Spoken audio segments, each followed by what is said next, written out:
نستعينه ونستغفره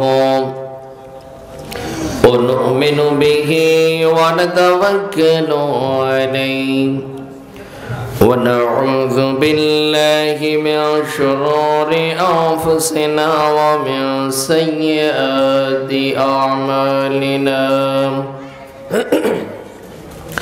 من يهدي الله فلا مضل له ونشهد أن لا إله إلا الله وحده لا شريك له ونشهد أن سيدنا وسندنا وحبيبنا ومولانا محمدا عبده ورسوله الذي أرسله بالحق بشيرا ونذيرا وداعيا إلى الله بإذنه وسراجا منيرا فقد قال الله تعالى في كلامه المجيد وفرقانه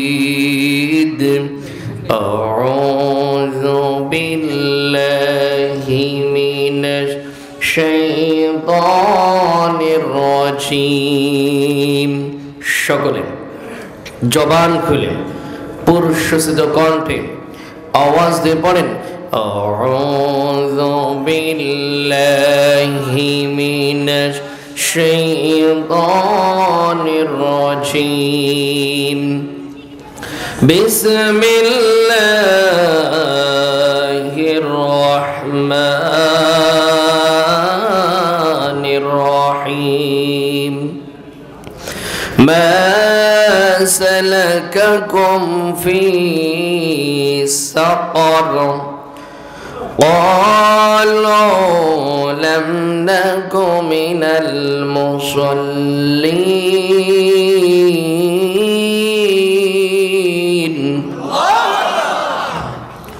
ولم نك نطعم المسكين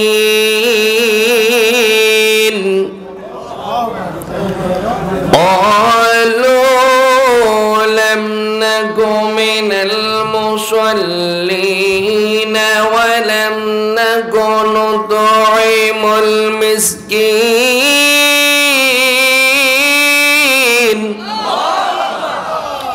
وكنا نخوض مع الخائضين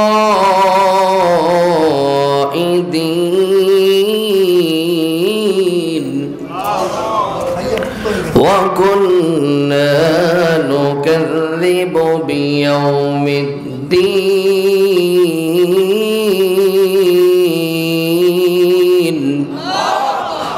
وقال تعالى في شان حبيبي إن الله وملائكته يصلون على النبي يا إبراهيم إنك حميد مجيد اللهم بارك على محمد وعلى آل محمد كما باركت على إبراهيم وعلى آل إبراهيم إنك حميد مجيد ذكر سبحان الله الحمد لله لا إله إلا الله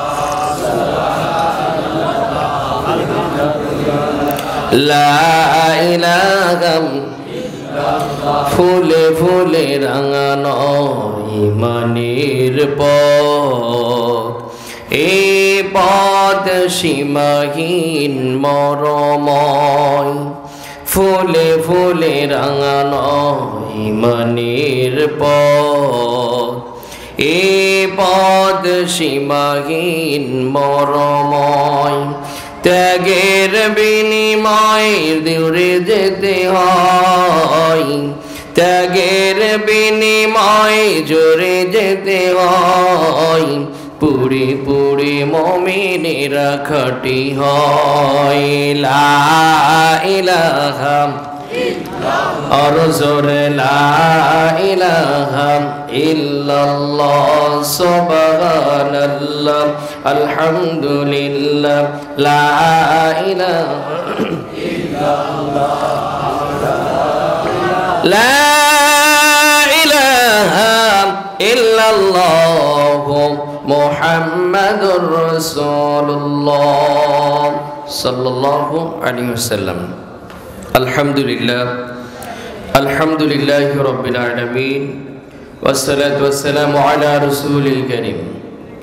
ঐতিহ্যবাহী জেলা নরসিংদী ফুলতী যুব সমাজের উদ্যোগে আল মদিনা জামে মসজিদ ও এতিমখানা মাদ্রাসার উদ্যোগে আজকের এই মহাবিশ্বের মহাগ্রন্থ আল কোরআন কারীমের মাহফিল, এই মাহফিলের দ্বিতীয় দিনের সম্মানিত সভাপতি জনাব মোহাম্মদ হারিস আলী, আল্লাহ রাব্বুল আলামিন তাকে হায়াতে তয়্যিবা দান করুন। সকলে বলেন আল্লাহুম্মা আমিন।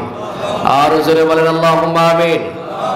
আজকের এই দ্বিতীয় দিনে উদ্বোধক হিসেবে যিনি আছেন জনাব মোহাম্মদ নুরুল আমিন, এবং আজকের এই প্রোগ্রামের যিনি প্রধান অতিথি হিসেবে যিনি থাকবেন। কে বেদার হয়েছে? আপনারা আল্লাহর পক্ষে থাকতে চান না শয়তানের পক্ষে? সবাই বললেন না যে শয়তানের পক্ষে থাকতে চান না আল্লাহর পক্ষে থাকতে চান? আল্লাহর দল করতে চান না শয়তানের দল করতে চান? তাগুতের পক্ষে না আল্লাহর পক্ষে? হিজবুল্লাহ না হিজবুশ শয়তান? হিজবুল্লাহর পক্ষে থাকতে রাজি আছেন তো ইনশাআল্লাহ? আল্লাহ কবুল করুন। সকলে বলেন আমিন। আমার হাতে এটা কি বলেন তো? সবাই বলেন হাতে এটা কি? এ কোরআন যেখানে আছে সেখানে কি দুর্নীতি থাকতে পারে? সিটার বাটপারি, চুরি, ছিনতাই, রাহাজানি, খুন খারাপি, রিলিফের মাল মেরে খান নেতাগুলো মনে থাকতে পারে? হ্যাঁ, কোরআন যেখানে থাকে সেখানে কি দুর্নীতি থাকতে পারে? কোরআন যেখানে থাকে সেখানে আলোয় আলোকিত হয়ে যায়। সুবহানাল্লাহ বলেন।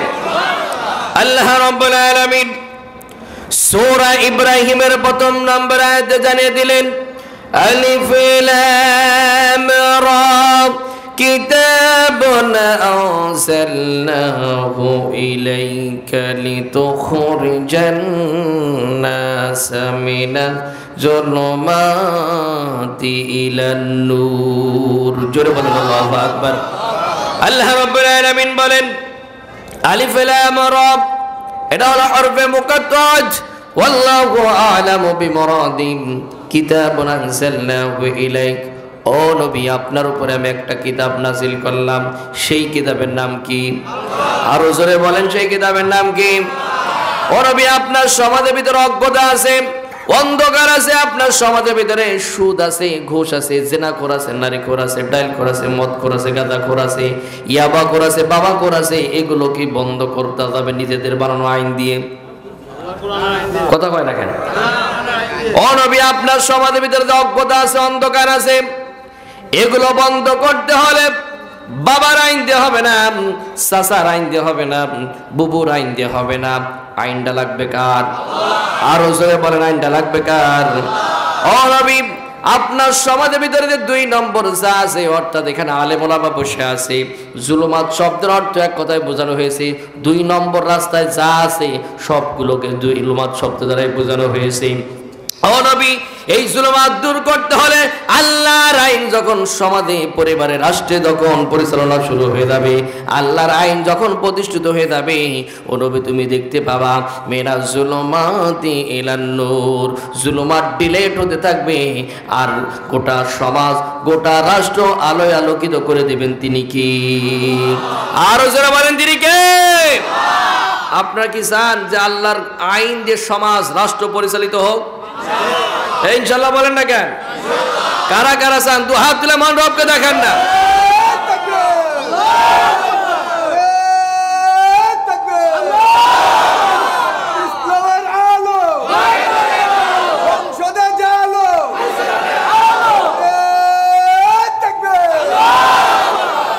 আলহামদুলিল্লাহ, আমার চাচার গিয়ার আছে। এইরকম দরকার আছে না নাই? এই স্লোগান আমার অ্যালার্জি নেই তো আবার কারণ। এই স্লোগান শুনলে যার রাগ হয় মনে করবেন ওর রক্ত আর আবু জাহেলের রক্ত একই রক্ত। কথা বলেন না কেন?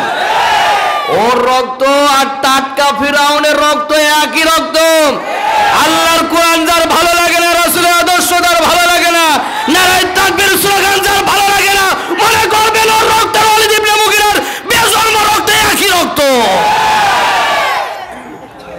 রাগ হচ্ছে নাকি আপনাদের? যেটা মুখ শুকাবে মনে করবেন ওইটা স্বৈরাচারীর লোক। কথা বলেন না কেন? কষ্ট হচ্ছে নাকি আপনাদের? 1 ঘন্টা খানিক সময় দেবেন তো আমার, ইনশাআল্লাহ বলেন না কেন? আল্লাহ রাব্বুল আলামিন বলেন, নবী এই সমাজে রাষ্ট্র পরিবর্তন করতে হলে আল্লাহর আইনের বিকল্প কোনো রাস্তা আছে নাকি? কারণ এই কোরআনে হলো সব সমস্যার সমাধান। এই কোরআন দিয়ে আপনার পরিবার থেকে পার্লামেন্ট পর্যন্ত সব জায়গায় যদি কোরআনের রাজ কায়েম থাকতো, তাহলে আমার দেশের টাকা নিয়ে কানাডায় বাড়ি করতে পারতো না। এইরকম লোক তো এদেশে নেই, একজন নরসিংদী আছে, এইখানেও আছে। তাহলে আমি মনে করলাম এই সিটার মনে শুধু আমার ঝিনেদাই আছে, তাহলে সব জায়গায় আছে। শোনেন, উই পোকা চেনেন? উই পোকা, এই উই পোকা চেনেন আপনারা? উই পোকা খুব বাসে মনে হয়, যেই রকম ধপ করে লাভ উঠে আবার ধপ করে মরেও কি মরে না? বলেন মরেও কি মরে না? কিছু মনে করেছিল যে আমরা মনে হয় আর সারা জীবন থাকবো, আমাদেরকে টেনে হিসলেও নেবাতে পারবে না। আল্লাহ বলছে 24 পার হতে দেব না। কথা বলে না কেন? আমার আল্লাহ রাব্বুল আলামিন বলেন, নবী এই কোরআনের রাজ কায়েম করতে গেলে, কোরআন প্রতিষ্ঠিত করতে গেলে এক শ্রেণী মানুষ তোমাকে হুমকি হামকি, হামলা মামলা, জেল, জুলুম, নির্যাতন, এমনকি আয়না ঘর পর্যন্ত ঢোকাতে পারে। কথা কয় না কেন? আল্লাহ রাব্বুল আলামিন সে ব্যাপারে কোরআনুল কারীম থেকে শোনেন, আমার বাপ দাদা 14 পুরুষের ধর্মের কাহিনী এখানে বলতে আসেনি, আল্লাহর পরে কথা বলতে আসেছি। এতে কে রাগ করলো আর কে খুশি হলো এটা আমার দেখার বিষয়। এটা কি আমার দেখার বিষয়? আল্লাহ রাব্বুল আলামিন বলছে, কুল নাহবিতু মিনহা জামিআন ফাইম্মা ইয়াতিয়ান্নাকুম মিন্নি হুদা ফামান তাবিয়া হুদায়া ফালা খাউফুন আলাইহিম ওয়ালা হুম ইয়াহজানুন।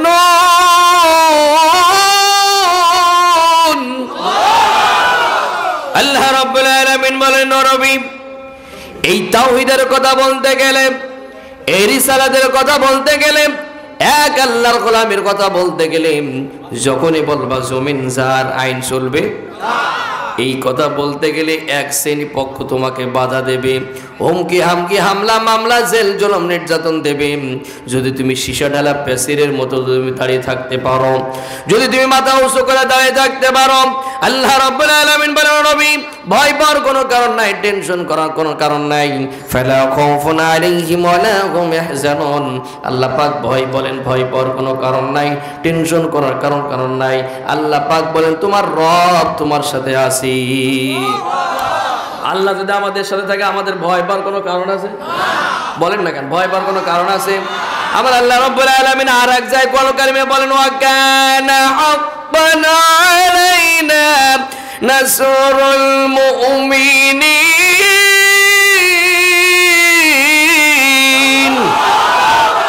আমার আল্লাহ রাব্বুল আলামিন বলেন, আমার মুমিন মুমিনাত বান্দা বান্দে যখন কোন রকম বিপদে বালা মুসিবতে পড়ে যায়, তখন আমি আল্লাহ রাব্বুল আলামিন সাহায্য করা আমার জন্য ওয়াজিব হয়ে যায়। তাহলে হতাশ হওয়ার কোনো কারণ আছে? টেনশন করার কোনো কারণ আছে? আমাদের সাথে আছে কে? জোরে বলেন, আমাদের সাথে আছে কে? এই জন্য আমি নরসিংদীবাসীদেরকে বলতে চাই, ভাই ভয় পাওয়ার কোনো কারণ নাই, টেনশন করার কারণ নাই। আগামীর বাংলাদেশ হবে কোরআনের বাংলাদেশ, আগামীর পার্লামেন্ট হবে কোরআনের পার্লামেন্ট। সেই কোরআনের পার্লামেন্ট তৈরি করার জন্য কারা কারা রাজি আছেন? দু হাত তুলে আমার রবকে দেখাই দেন। আল্লাহ কবুল করুন, সকলে বলেন আমিন। আর জোরে বলেন আমিন। কোরআনের রাজ কায়েম হয়ে গেলে কিছু লোকের অসুবিধা হবে, তাই বলে কি আপনারা কি বন্ধ করে দেবেন নাকি? যে চোর ও তো খুব অসুবিধা। কথা কয় না কেন? যে চোর ও তো খুব অসুবিধা, যে টেন্ডারবাজি করতে পারবে না নে, দুর্নীতি করতে পারবে না নে, মাদকের পাহাড় করতে পারবে না নে, ও এটা চাবে না নে। কথা বলেন না কেন? আর এই যে আমি এখন তা কথা বলছি, কালকে সকালবেলায় চার দোকানে বলবেন, কিছু মানুষ এই নিয়ে গবেষণাও করবে, কবে যে কমিটি আর খুঁজে পায়নি, এই সেই 600 মাইল দূরের থেকে নেয় এসে এক বক্তা নেশে এখন আমাকে শুষে ছেড়ে দিয়ে গিয়েছে। কিন্তু এই কথাগুলো কি আমার ব্যক্তিগত কথা বলছি? কথা বলে না কেন? আর আমিও জানি এটা যে কোনে হক কথা বললে মাওই আমার খুব বেজার হবে। গরম ভাতে বিলেই বেজার, রসিদ কথায় মাওই বেজার। বলবো গরম ভাতে বিলেই বেজার, রসিদ কথায় মাওই বেজার। কোথা গেলি কি 3000 মনে লাগে ভাই, আমরা গরিব আমাদের দেখার মতো কেউ নাই, আমরা গরিব আমাদের দেখার মতো কেউ নাই। ঠিক কিনা বলেন? ভোটের আগে সান্দু চাচা কইল আমাকে রে, এমপি যদি হতে পারি দেব গোলা ভরে। যে রাস্তা দিয়ে আসলাম ওই যে ব্রিজ পার হয়ে, একটা গাড়ি গেলে আরেকটা গাড়ি পাওয়া যাবে না। হ্যাঁ, এই আপনার অভিভাবক এই অঞ্চলের, আপনার এটা দেখবেন একটু। কষ্ট পাইছেন মনে হয়। মানে ওয়াদা তো শেষ নেই। ওয়াদা কি শেষ আছে? কালভার্ট করে দেব, বাড়ি করে দেব, গাড়ি করে দেব, এ করে দেব, বাড়ি বাড়ি চাকরি দিয়ে দেব, পরে দেখা গেল সব বাড়ি বাড়ি বাস দিয়ে দিয়েছে। মানে আমি ইগারের চেহারাটা ওই পোস্টারে লেখা থাকে যে জনগণের খেদমত করার সুযোগ দিন। আমি দেখি আর মনে মনে ভাবি ওখানে লেখার দরকার ছিল জনগণের বাস দেওয়ার সুযোগ দিন। কথা বলে না কেন? সেই কথাই কবি এখানে বলছে, ভোটের আগে সান্দু চাচা কইল আমাকে রে, এমপি যদি হতে পারি দেব গোলা ভরে। এমপি হওয়ার পরে চাচার নাঙ্গল এখন খিটা ভাই, আমরা গরিব আমাদের দেখার মতো কেউ নাই, গরম ভাতে বিলে বেজার, রসিদ কথায় মা হই বেজার। কোথা গেলে কি 3000 মনে লাগে ভাই, আমরা গরিব আমাদের দেখার মতো কেউ নাই, আমরা গরিব আমাদের দেখার মতো কেউ নাই। ঠিক কিনা বলেন? কষ্ট আছে না তো আপনাদের? তাহলে কোয়ানের পক্ষে থাকবেন তো ইনশাল্লাহ? বলেন না কেন? বাসি আর মরি কোয়ানের পক্ষেই থাকবো ইনশাল্লাহ। বলেন। সম্মানিত হাজিরিন, আমি আপনাদের সামনে সূরা আল মুদ্দাসসিরের 5টা আয়াত তেলাওয়াত করেছি। কয়টা? 5টা। সবাই বলেন। এখন আমি ভাঙা সুরো যাই হই না কেন, আমি এখন আপনাদের শিক্ষক, আপনারা আমার ছাত্র। এটা কিন্তু আপনার ক্লাস। আমি সারা বাংলাদেশে আল্লাহ তাআলা আমাকে সেই অক্টোবর থেকে পর্যন্ত প্রতি রাতে আলহামদুলিল্লাহ, আর আল্লাহ এমন একটা সুযোগ করে দিয়েছে ভাই, মানে মাহফিল আর মাহফিল। আলহামদুলিল্লাহ আলহামদুলিল্লাহ কইতে মন চাইল না, কারণ এখন তার অনুমতি লাগে না। অনুমতি লাগে নাকি? আগে অনুমতি নিতে গেছে মেম্বারের কাছে, মেম্বার পাঠিয়েছে চেয়ারম্যানের কাছে, চেয়ারম্যান পাঠিয়েছে ওসির কাছে, ওসি পাঠিয়েছে এসপির কাছে, এসপি পাঠিয়েছে এমপির কাছে। এমপি এইরকম পোস্টার হাতে নিয়ে দেখে যে আব্দুল্লাহ মামুন, বলছে ও তো অমুক দলের প্রোডাক্ট,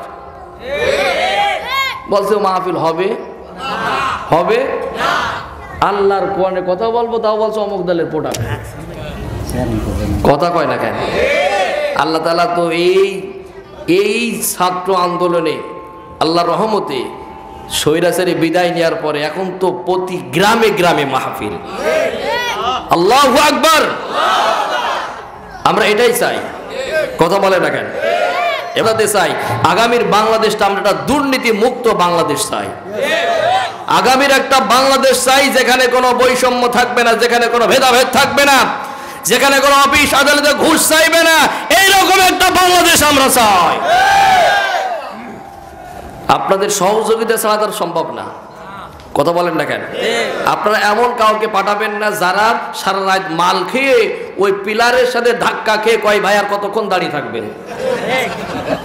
এইরকম প্লেয়ার দাঁড়িয়ে যদি আপনি মহান সংসদে দান করান, ও তো ওই সংসদেতে এসে পরে এলাকার কিভাবে যুবক ছেলেগুলোকে মাদকাসক্ত করা যায়, কিভাবে নিশা ধরে দেওয়া যায়, কিভাবে গাঁজা ফেন্সিডিলি আবার ধরে দেওয়া যায়, সেই চেষ্টাই করবে। আর আপনি এমন কাউকে যদি ওখানে পাঠান যে নিজে 5 ওয়াক্ত নামাজ পড়ে, কর্মীদেরকেও নামাজ পড়ার কথা বলে। আমরা এইরকম একটা বাংলাদেশ চাই। আমরা এরকম বাংলাদেশ চাই কিনা? আল্লাহ কবুল করুন, জোরে বলেন আমিন। সূরা আল মুদ্দাসসিরের 41, 42, 43, 44, 45 কয়টা আয়াত? সবাই বলেন, সবাই বলেন। 5টা আয়াতের উপরে কথা হবে ইনশাআল্লাহ। আসুন এবার আপনারা এখানে যারা আছেন সবাই কি একদিন মারা যাবেন? সবাই কথা বললেন না। আপনারা কি সবাই মারা যাবেন? এই বিশ্বাস আছে তো আপনাদের? হাসর মিজান ফুলসিরাত হবে, এই বিশ্বাস কি আপনাদের আছে? হাসরের ময়দানে ওঠা লাগবে, বিচারে কাঠগড়ায় দাঁড়াতে হবে আমাদের। ফাআম্মা মান সাকুলাত মাওয়াজিনু, মিজানের দাড়ি পাল্লায় যার আমল নামাটা ডান দিকে যাবে, সে কোন দিকে যাবে? জোরে বলে না কেন?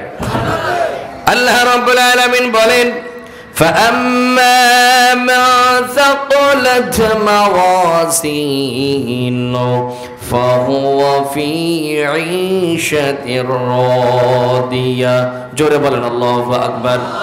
আল্লাহ রাব্বুল আলামিন বলেন মিজানের দাড়ি পাল্লায় যার ডান দিকে ভার হবে ফাহুয়া ফি ঈশাতির রাদিয়া, আল্লাহ বলছে ওর আনন্দ আর দেখে কি? সুবহানাল্লাহ বলেন। কারণ এই আনন্দ দেখে কে? বর্তমান পড়তে দেখলাম যখন তার ডান হাতে আমলনামা যাবে, কারণ এই ডান হাতে আমলনামা নেওয়ার জন্য দুনিয়াতে BMW গাড়িতে চড়তে পারেনি, 5 তলা 10 তলা 20 তলা বিল্ডিং করতে পারেনি, 600 বিঘে জমি করতে পারেনি, ইসলামী আন্দোলন করতে যে আল্লাহর জমিনে আল্লাহর দিন কায়েম করতে যে রাতের পর রাত বাড়ি ছাড়া হওয়া লেগেছে। আল্লাহর জমিনে আল্লাহর দিন কায়েম করতে যে আল্লাহর রাজ কায়েম করতে যে এলাকা ছাড়া লেগেছে। আল্লাহর কোরআনে রাজ কায়েম করতে যে মাসের পর মাস জেলখানা লেগেছে। ও যখন ফাহুয়া ফি ঈশাতির রাদিয়া আমলনামাটা যখন ডান দিকে যাবে তখন ওর আনন্দ আর দেখে কি? আর এর বিপরীত যারা যাবে ও নরসিংদীবাসী কান খাড়া করে কথাগুলো শোনো, আবার আগামীতে আপনাদের সামনে আসতে পারবো কিনা গ্যারান্টি আমার নাই। আপনারাও যে আবার আগামীতে বসতে পারবেন এই গ্যারান্টিও আপনাদের আছে নাকি? তাহলে শোনেন, ও আম্মা মান খাফফাত মাওয়াজিনু, আর মিজানের দাড়ি পাল্লায় যার বাম দিকে হয়ে যাবে ওর আর বুঝতে বাকি নেই ও এখন জাহান্নামে ঢুকবে।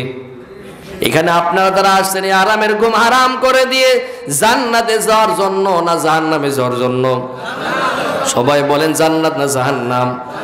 আল্লাহ রাব্বুল আলামিন এবার বলবেন আমদাজুল ইয়াউমা আইয়ুহাল মুজরিমুন।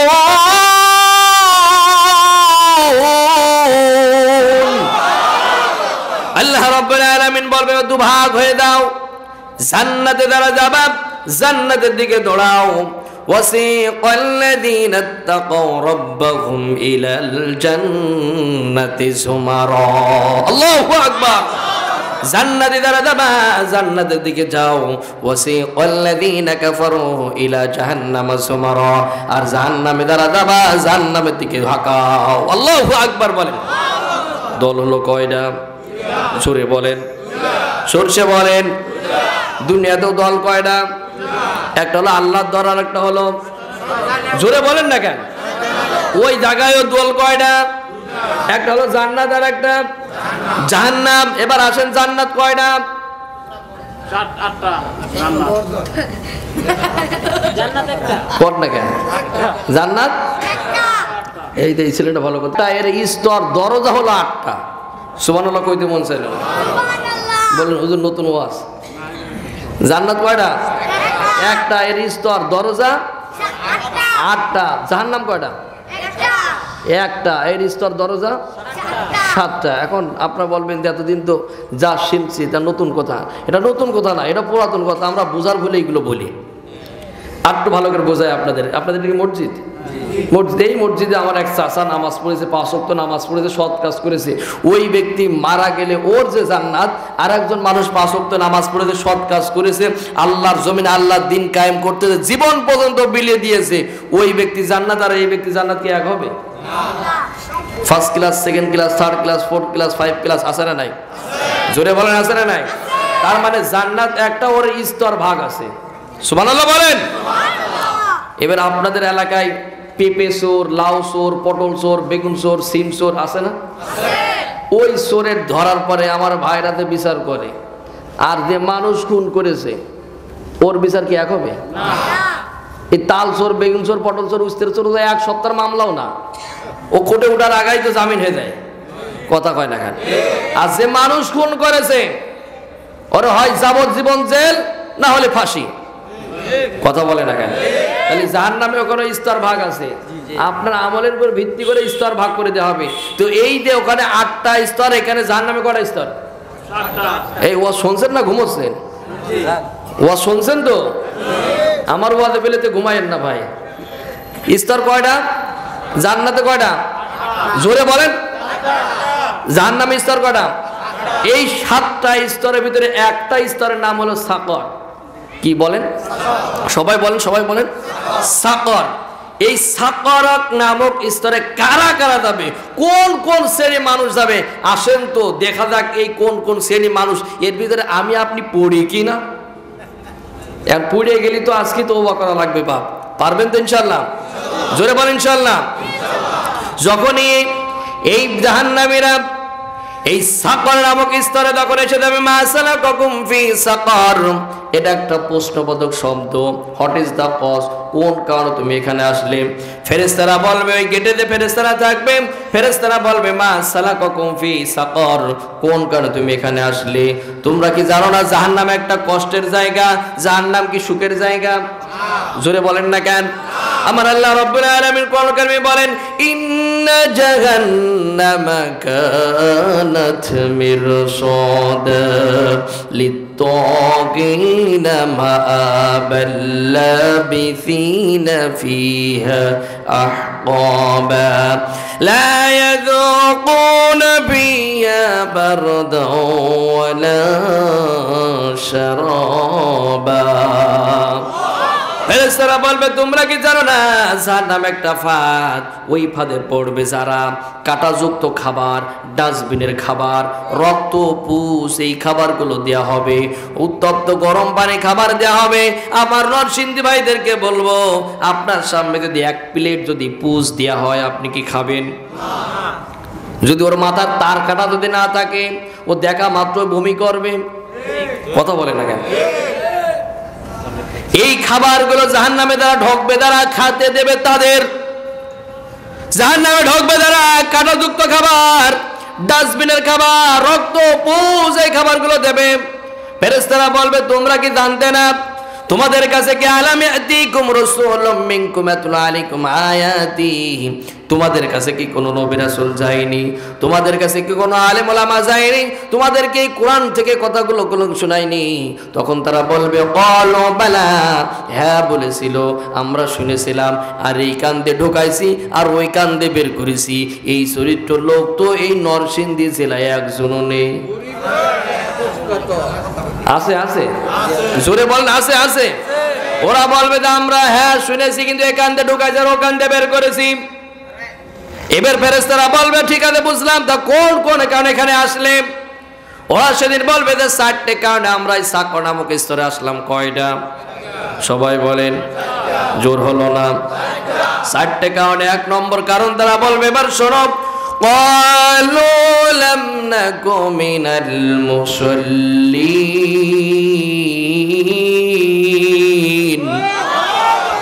1 নম্বর কারণ তাহলে আমার আছে মুসল্লিন শব্দটা বহু বছর এই মুসল্লিনের ব্যাখ্যা পড়তে দেখলাম, শুধু নামাজ পড়তাম না এটা নয়, নামাজ যারা পড়তো, নামাজ কায়েমের আন্দোলন যারা করতো, ওদেরকে বাধা দিতাম। এই বাধা দেওয়া লোক তো দেশে নেই। মশা নিজেও ঘুমায় না, আর একজনের ঘুমাতে দেয়। ও নিজেও নামাজ পড়েনি, আর একজনও নামাজ পড়তে দেয়নি। এখানে অর্থ এটাই, যারা নামাজ কায়েমের আন্দোলন যারা করেছে, ওদেরকে বিনা কারণে, বিনা দোষে ফাঁসির কাস্টে ঝুলাইছে। এই চরিত্র লোক তো দেশে নেই। ওরা 1 নম্বর কারণ বলবে যে আমরা মসজিদের মুসল্লি ছিলাম না। শুধু এটাই শেষ নয়, নামাজ কায়েমের আন্দোলন যারা করত, নামাজ কায়েমের প্রতিষ্ঠিত যারা করতে চাইতো, তাদেরকে ঝামেলা করতাম।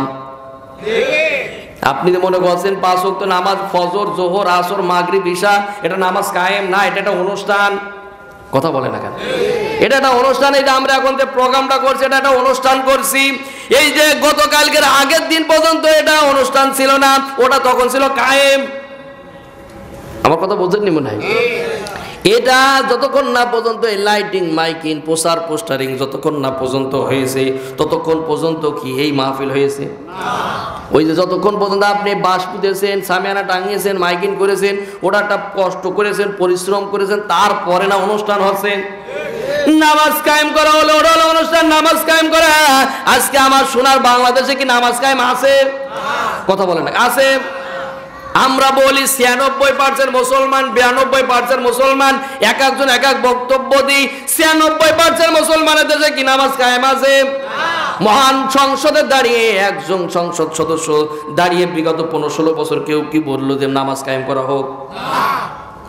কিন্তু 96% মুসলমানের দেশে কি করার দরকার ছিল?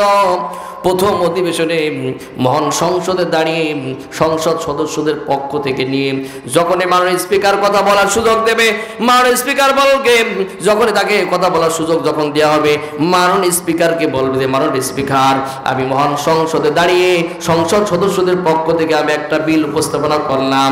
এই 96% মুসলমানের দেশ 5 ওয়াক্ত নামাজ করতে পারবে না, 5 ওয়াক্ত নামাজ কায়েম করা হোক। 1 ওয়াক্ত নামাজ কসা করলে 500 টাকা জরিমানা আর সাথে মায়ের ফ্রি। এই মহান সংসদে আমি বিল উপস্থাপনা করলাম। মাননীয় স্পিকার যখন সংসদ সদস্যদের লক্ষ্য করে বলবে এই মহান সংসদে বিল উপস্থাপনা হয়েছে, এই বিলের পক্ষে যারা আছেন তারা হাত জয়যুক্ত করেন।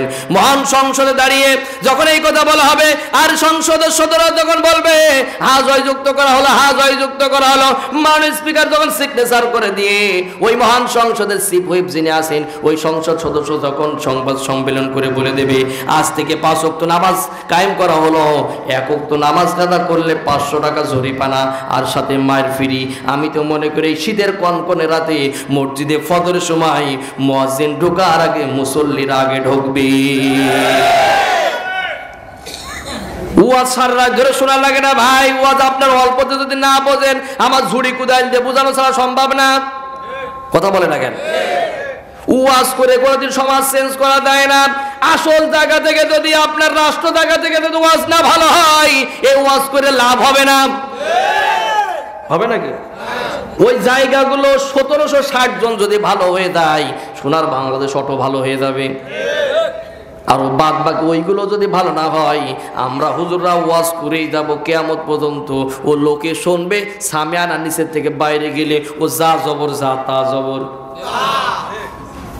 আর এই কথাগুলো বলি বলে আমার বিভিন্ন জায়গায় বিগত বছরেতে হামলার শিকার হয়েছি, মামলার শিকার হয়েছি, এমনকি আমাকে গুম পর্যন্ত করে দিয়েছে। এই কথাগুলো বলছে কি আমার বাপের কথা বলছি? কথা বলে না কেন? হক কথাগুলো বলেছি, হক কথা বলবো। আমি বলেছিলাম সেদিন ওসিকে ভাই যে আমাকে হক কথা বলতে হবে। আপনি যত আমাকে অ্যারেস্ট করেন আর যাই করেন, আমার মেরে ফেলে ফেরা ছাড়া এই হক কথা জবান যতক্ষণ পর্যন্ত থাকবে হক কথা ততক্ষণ চলবে। কথা বলে না কেন? কারণ আমরা মুসলমান, আমরা একবার মরি, আমরা বারবার মরি নে। আমরা কি বারবার মরি? মুসলমান মরে কয়বার? জোরে বলেন কয়বার? একবার মরবো, বাঘের মতো মরবো, বিড়ালের মতো মরতে চাইনে। কথা বলে না কেন? ওরা সেদিন বলবে মিনাল মুসাল্লিন, আমরা মসজিদের মুসল্লি ছিলাম না, নামাজ কায়েমের আন্দোলন করতাম। নামাজ কায়েমের আন্দোলন করে না এই চরিত্র লোক এই নরসিংদী নেই। আর ওইগুলো দেখবেন ফাঁসকাতারে বসে। এখন তো মসজিদগুলো তো সব চেয়ারম্যানে ভরা। এই এলাকায় এরকম আছে নাকি চেয়ারম্যান? সব চেয়ারম্যানে ভরা ভাই। সারাদিন মাঠে ঘাটে অফিস আদালত করে যাবে, ওর কোনো মাজার সমস্যা নেই। ও মসজিদে ঢুকলে পরে মাজার বেঁকা হয় না, সোজা হয় না।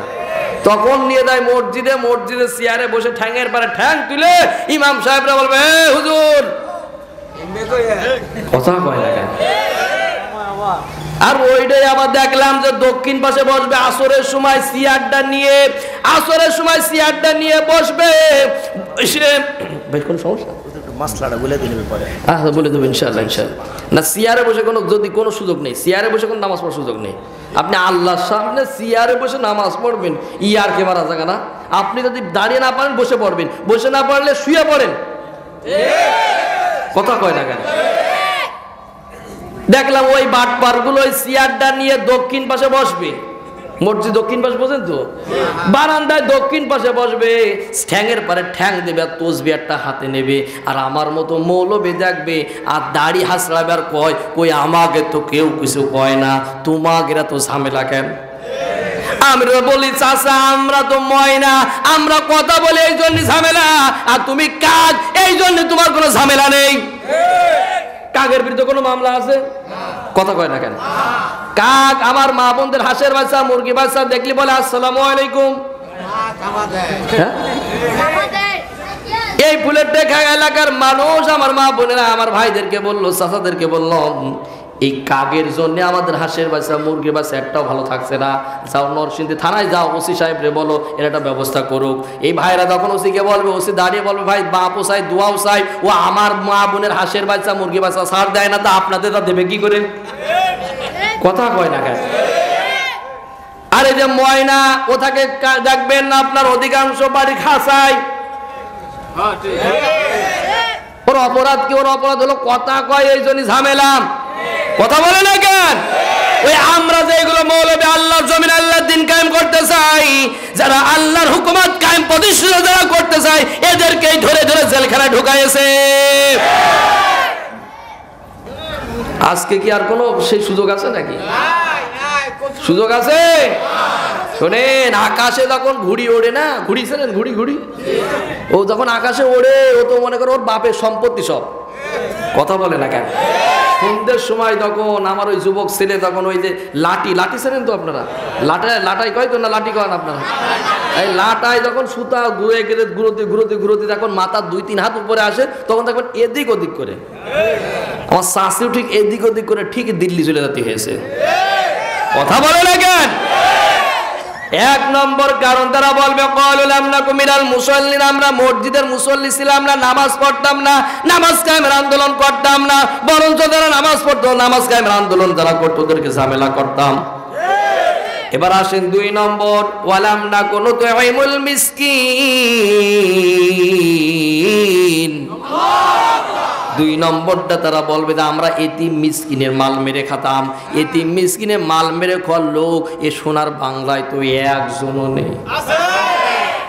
উপর মহল থেকে এতিম মিসকিনে বাজেট মারে, উপর থেকে সরকার এতিম মিসকিনে বাজেট দেয়, আর উপর লেভেলের যে এতিম মিসকিনগুলো আছে ওরা খাইতে গেলে নিচের লেভেলের এতিম মিসকিনগুলো ভাগ একটাও পায় না। এই ওয়াজ এই এলাকায় না করলেও পারতাম মনে নাকি কমন করে আসছে নাকি না? 2-1 মুখ টুক শুকিয়ে আসছে মনে আসছে। আলোচনা কি চলবে? বিশেষ করে না, অল্প তাড়াতাড়ি শেষ করতে পারে ইনশাল্লাহ। আমার আবার ছুটতে হবে, কালকে মাহফিল এখান থেকে যাবো জেনে দেয়, আমার মা পড়াবো, আবার যাবো বাগেরহাট, সেইখানে না অনেক দূর। ভালো করে শোনেন, ভালো করে বোঝেন।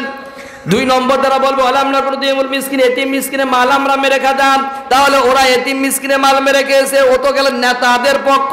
এবার আসেন চাচাদের দিকে। চাচা কি করে দেখেন, ভাই পোড়ারে মানুষ করেছে বলে ভাইটা মারা গিয়েছে, ভাই পোড়ারে ছোট থেকে বড় করেছে বলে ভাইয়ের সম্পত্তি সব জাল করে নিয়েছি, এইরকম সিটার চাচা এদেশে আছে না নাই? আছে আছে। ওই চাচা আমার ওই সম্পত্তি ভোগ করে দখল করে নিয়ে টাকা ইনকাম করে চাচা যায় আমার হজ করতে যে কাবার গিলাফ ধরে বলে আল্লাহ আমার ক্ষমা করে দাও, মাফ করে দাও। আল্লাহ বলে সিটার দেখেছি কিন্তু তোর মতো এত বড় সিটার আমি দেখিনি।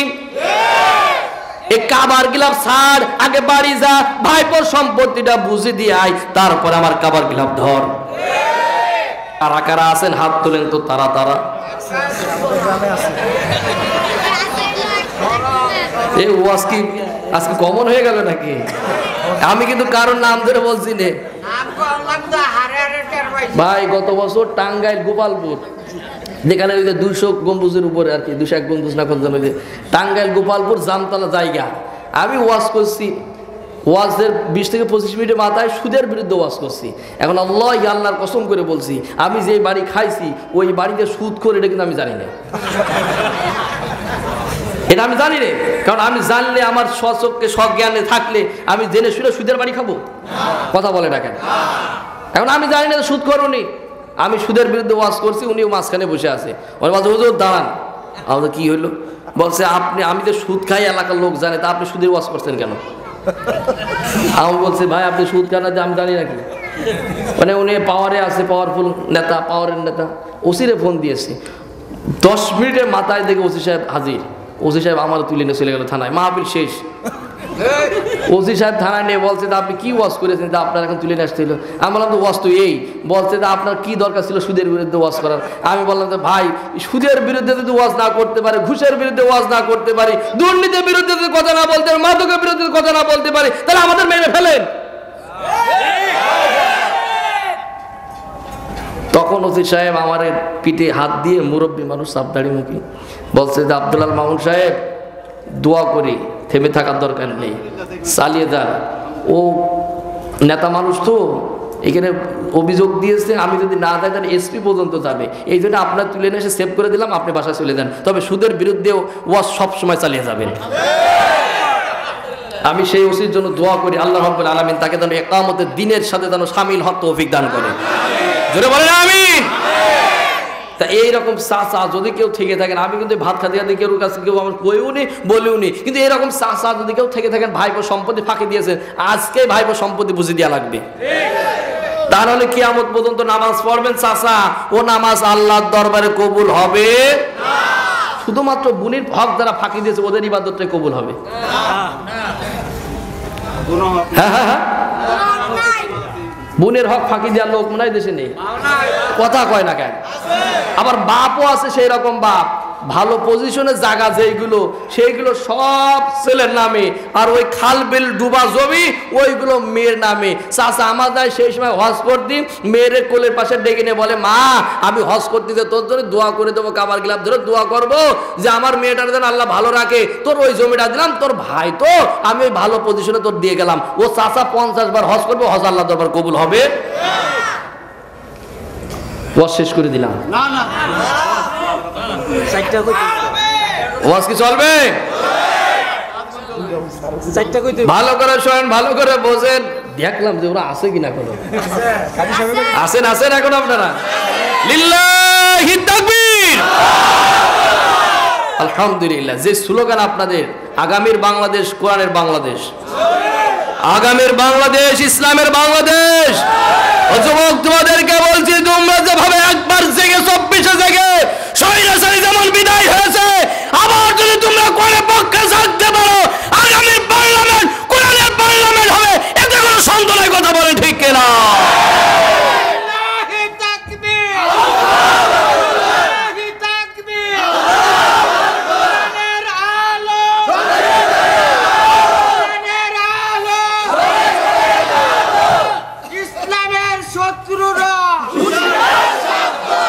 আলহামদুলিল্লাহ, যাক চাচার ভোল্টেজ আছে, কথা বলেন না কেন? যুবক তোমরা হেরে গেলে, যুবক তোমরা হেরে গেলে, চাচার কাছে তোমরা হেরে গেলে, কিন্তু তোমাদের হারলে হবে না। তোমরাই ভালো থাকলে ভালো থাকবে আমার লাল সবুজের পতাকার বাংলাদেশ। আর তোমরা যদি বেলাইনে চলে যাও, ভালো থাকবে না আমার লাল সবুজের পতাকার বাংলাদেশ। যুবকদেরকে বলবো, যুবকরা শোনো, এই যৌবন বয়সটা আল্লাহর রাস্তায় কাটাতে হবে। রাজি আছো তো তোমরা? আল্লাহ কবুল করুন, সকল বলেন আমিন। আরে 2 নম্বর কারণ তারা বলবে, ওয়ালাম না কোন তুয়ামুল মিসকিন, এতিম মিসকিনে মাল আমরা মেরে খাতাম, এতিম মিসকিনে মাল কি আর মেরে খাবেন? কথা বলে না কেন? এতিমকে ভালোবেসেছে আল্লাহর নবী মুহাম্মদুর রাসূলুল্লাহ সাল্লাল্লাহু আলাইহি সাল্লাম। আল্লাহর নবী মুহাম্মদুর রাসূলুল্লাহ সাল্লাল্লাহু আলাইহি সাল্লাম বলেন, কোন মানুষ যখন কোন এতিমের মাথায় হাত বুলিয়ে দিল, এই হাতের তালুর নিচে প্রত্যেকটা চুলে একটি করে নেকি তার আমলনামায় দিয়ে দেওয়া হলো। গেল কয়টা? জোরে বলেন না কেন? এবার আসেন 3 নম্বর। 3 নম্বরটা আরো ভয়াবহ। আল্লাহ তাআলা বলেন, ওয়া কুন্না নাকুদু মা'আল খাইদিন। 3 নম্বর কারণ তারা বলবে যে আমরা গীবত করে বেড়াতাম। গীবত করার লোক এই নরসিংদীতে আছে না নাই? ওরে বাবা রে বাবা, সকালবেলা চাচা আমার ঠ্যাঙের বেড়া ঠ্যাং দেবে, 1 কাপ চা হাতে নেবে, 1 চুমুক দেবে কি দেবে না? চাচা আমার বলবে ওর মেয়ের এই সমস্যা, ওর ছেলের এই সমস্যা, ওর বউর এই সমস্যা, ওর এই সমস্যা। কিন্তু চাচার যে কত সমস্যা চাচা নিজেও জানে না।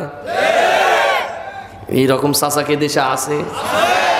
সাত দোকানে গিবত করার কমিটির সভাপতি, সেক্রেটারি, কেশিয়ার। কথা কয় না কেন? আমি এবার এটা গবেষণা করে দেখলাম আমাদের পুরুষদের চাইতে আমার মা বোনেরা এদিকটা আবার এগিয়ে। মা বোনেরা এসেছে ভাই? আছে আছে। তাহলে তো 2 মিনিট মা বোনদের সম্পর্কে বলতে হয়। বেশি আছে? এই ছেলেদের চাইতে মানে পুরুষদের চাইতে মেয়েরা গিবত করে বেশি। ওরা 2-4 বউ যদি এক জায়গায় হয়, গিবত কারে বলে, কত প্রকার, কি কি উদাহরণ সহকারে। কথা অনেক ছিল কিন্তু আমার যেতে হবে তো বহু দূরে, এই জন্য কথা সংক্ষেপে করছি।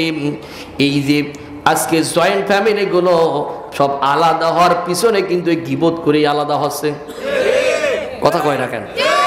আর এই গিবত করার পিছনে দুটো লোক হাত বেশি পালাম। একটা হলো মেয়ের মা আর মেয়ের বোন। ওই বোর মা ফোন দেয় উপার থেকে, বোন ফোন দেয় আলাদা হ, মা ফোন দেয় মেরে আলাদা হ, আলাদা হ। 1 কেজি গরু গোশের দাম এখন 700 টাকা। তোরা 8 জন মানুষ, ওই 1 কেজি গরু গোশ কিনলে তো স্প্রে করে খাওয়া লাগবে। কথা কয় না কেন? আর আলাদা হবে, 2 জন হবে, হাফ কেজি তুই খাবে, আমার জামাই হাফ কেজি খাবে। বড় বোন ফোন মারে ওপার থেকে, তুই তো আমার দেখে শিখলি না, তুই তো আমার বোন নামে কলঙ্ক, দেখিস না তোর দুলো ভাইরে কিভাবে আমার আসলে বেঁধে রাখি। আর এইগুলো সব শিখছে সব আমার ওই দাদার দেশের ওই স্টার জলসা, স্টার প্লাস জি বাংলা থেকে নাকি, ওখান থেকে শিখছে। আর ওরা এবার এটা প্র্যাকটিক্যালি কাজ করে যাচ্ছে।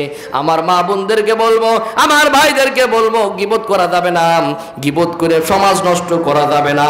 এখানে আপন ভাই আছে, কার কার হাত তোলেন তো তারা তারা। অনেকের আছেন, নামান নামান। এই আপন ভাই মরে গেলে ওই মরা ভাইয়ের গোশ খাবেন কারা কারা, হাত তোলেন তো তারা তারা। কেউ খাবে না, দেখছেন? কেউ খাবে না? আপন মরা ভাই গোশ কেউ খাবে? কিন্তু আল্লাহ নবী মুহাম্মদ রাসূলুল্লাহ সাল্লাল্লাহু আলাইহি সাল্লাম বলেছেন, যদি কোনো মানুষ গীবত করে ওর আপন মরা ভাইয়ের গোশ খাইলো সে। নাউজুবিল্লাহ বলেন। তাহলে গীবত করবেন আপনারা? বলেন গীবত করবেন? গীবত থেকে বের হয়ে আসবেন কি আসবেন না? আমার যদি দোষ থেকে থাকে, আমার এই ভাইজানদের যদি দোষ থেকে থাকে, আমার এই ভাইজানদের যদি দোষ থেকে থাকে, ডাইরেক্ট আমাদেরকে বলবেন যে ভাই আপনার এই চলাটা ভালো আছে না, আপনার এই কাজটা ভালো আছে না। কিন্তু আপনি আমাদেরকে না বলে দোকানে সাত দোকানে বসে বসে শুধু আমাদের নামে আপনি গীবত করে যাচ্ছেন, আপনার আমল নামায় 0 ছাড়া কিছুই থাকবে না। উই পোকা আছে না, উই পোকা, উই পোকা। এই উই পোকা যদি কোনো কিছুতে লাগে দেখবেন উপরে ফিটফাট, ভিতরে সদরঘাট। হ্যাঁ, একটু বুঝে ফেলেছে। তা আপনার আমলটাও কিন্তু ঠিক ওই রকম। যদি গীবত করে বেড়ান, আপনি যত নামাজ রোজা হজ জাকাত যাই করেন না কেন, উপরে ফিটফাট থাকবে, ভিতরে একটাও কবুল হবে? কবুল হবে? গেল কয়টা? এবার আসেন 4 নম্বর। নুকাযযিবু বিয়াউমিদ্দিন। 4 নম্বরটা তারা বলবে যে আমরা কিয়ামত দিবস অস্বীকার করতাম। এক কথা হলো নাস্তিক। এদেশে নাস্তিক আছে না নাই? বলে মরে যাবো, পয়সা গুলো শেষ হয়ে যাবো, আবার কেমনে আমাদেরকে জীবিত করা হবে, তো মাথার ভিতরে ঢোকে না। বলে দিয়ারি যেন গড, আল্লাহ বলতে কিচ্ছু নাই, বলে যেটা আমি দেখি না সেটা আমি বিশ্বাস করি না। এই ধরনের বিয়াদব দেশে আছে না নাই? তো ঠিক কথা বলেছে, মনে পড়ে গেছে সেই সারিয়া কবির না কয় মুরগি কবির। কথা কয় না কেন? আরে এই মুরগি কবিরদের জ্বালা এই এলাকায় থাকতে পারিনি আমরা। কথা কয় না কেন? ভালো করে শোনেন, ভালো করে বোঝেন। ওরা টিভি টক শোতে বসে বসে থেকে কিভাবে নাস্তিকতা ঢোকানো যায় সেই ষড়যন্ত্র তারা করেছে। কথা বলেন না কেন? আর একটু ভালো করে বোঝায় আপনাদেরকে। আপনাদের এলাকায় হিন্দু ভাইরা আছে না নাই? আমার ওই হিন্দু ভাইদের একটা ধর্ম আছে না নাই? আমার ওই হিন্দু ভাই মারা গেলে তার ধর্ম অনুসারে তারা নিয়ে যাবে কোন জায়গায়? শ্মশানে। জোরে বলেন না কেন? আমার ইহুদি খ্রিস্টান ভাইদের তাদেরও একটা ধর্ম আছে না নাই? তারা মারা গেলে তাদের ধর্ম অনুসারে তাদেরও কবর দেবে কি দেবে না? আমার আপনারও একটা ধর্ম আছে না নাই? জোরে বলেন, আমার আপনার ধর্মের নাম কি? 2 হাত উঁচু করে বলেন, আমার আপনার ধর্মের নাম কি? আরো জোরে বলেন, আমার আপনার ধর্মের নাম কি? আরো জোরে বলেন, আমার আপনার ধর্মের নাম কি? আমি আপনি মারা গেলে নিয়ে যাবে কোথায়? জোরে বলেন কোথায়? তাহলে আমি মুসলিম, আমি মারা গেলে আমার নিয়ে যাবে গোরস্থানে, আমার হিন্দু ভাই মারা গেলে তার নিয়ে যাবে শ্মশানে, আমার ইহুদি খ্রিস্টান ভাই মারা গেলে নিয়ে যাবে তার গির্জায়, আর যেখানে তাদেরকে কবর দেওয়া হয় সেখানে। তাহলে যে নাস্তিকত্ব কোনো ধর্মই নেই, তাহলে ও বাটপার মারা গেলে কোথায় নিয়ে যাবেন? ইন্ডিয়া নিয়ে কি করবেন আপনি বলেন? কোথায় নিয়ে যাবেন? জায়গা আছে, জায়গা আছে। ওই যে আমার ভাই যে নামগুলো বললো, ওইটারে বললো যদি আমরা শাপলা চত্বরে যদি ঝুলে রাখতে পারি বাঁশ দিয়ে, একটা যদি আমরা ওই কবরে না দিয়ে শ্মশানে না দিয়ে যদি একটা ঝুলে রাখতে পারতাম, বাদ বাকি নাস্তিকগুলো অত ভালো হয়ে যেত। ওইটা করার দরকার আছে না নাই? ওরা সেদিন 4 নম্বর বলবে অকুন্না নুকাযযিবু বিয়াউমিদ্দিন, আমরা কিয়ামত দিবসকে অস্বীকার করতাম, এই কারণে সাকরা নামক স্তরে আসলাম। এখন এই 4টে কথা বললাম। 1 নম্বর হলো আমরা মসজিদের মুসল্লি ছিলাম না, নামাজ কায়েমের আন্দোলন করতাম না। 2 নম্বর হলো এতিম মিসকিনে মাল মেরে খেতাম। 3 নম্বর হলো গীবত করে বেড়াতাম। 4 নম্বর হলো কিয়ামত দিবসকে অস্বীকার করতাম। এখন কিছু চাচা মোজ পাকাচ্ছে আর মুখে মুখে হাসি দিচ্ছে, বলছে 4টের ভিতরে 3টে ঠিক আছে আর একটা নাই, বা ঠিক থাকলে কোনো সমস্যা নেই। আমি বলি চাচা 4টের ভিতরে যদি একটাও ঝামেলা থাকে তাও সাকরা নামক স্তরে ঢোকা লাগবে। কারণ আমার আল্লাহ বলছে ইয়া আইয়ুহাল্লাযীনা আমানু দুখুলু ফিস-সিলমি কাফা। আল্লাহ বলছে আই পরিপূর্ণভাবে দাখিল হয় ঘোষণাকার। আল্লাহ বলছে পরিপূর্ণভাবে দাখিল না হতে পারো। কোরআন কারীম এবার বলছে আফাতুমিনুনা বিবাদিল কিতাবি ওয়া তাকফুরুনা বিবাদ ফামা জাযাউ মান ইয়াফআল যালিকা মিনকুম ইল্লা খিযুন ফিল হায়াতিদ দুনিয়া ওয়া ইয়াওমাল কিয়ামাতি রাদ্দুনা ইলা আশাদ্দিল আযাব وما الله بغافل عما تعملون। আল্লাহ বলছে তুমি আমার কিতাবের কিছু অংশ মানবার কিছু অংশ মানবা না, তা তো হতে আল্লাহ বলছে ওই পার্টিগুলোকে আমি সেদিন ধরে ধরে ইয়াউমাল কিয়ামাতি রাদ্দুনা ইলা আশাদ্দিল আযাব, সেদিনকে আমি ধরে ধরে জাহান্নামে ঢুকাবো ঘোষণাকার। তাহলে আপনারা এখানে যারা আসছেন জান্নাতে যেতে চান না জাহান্নামে? জোরে বলেন জান্নাত না জাহান্নামে? আল্লাহ কবুল করুন, জোরে বলেন আমিন, আরো জোরে বলেন আমিন। সম্মানিত হাজিরিন, আমি 1 ঘন্টা 5 মিনিট আপনাদের সামনে যে বক্তব্য দিলাম, এই কথাগুলোকে আমার ব্যক্তিগত কথা বললাম? কার কথা?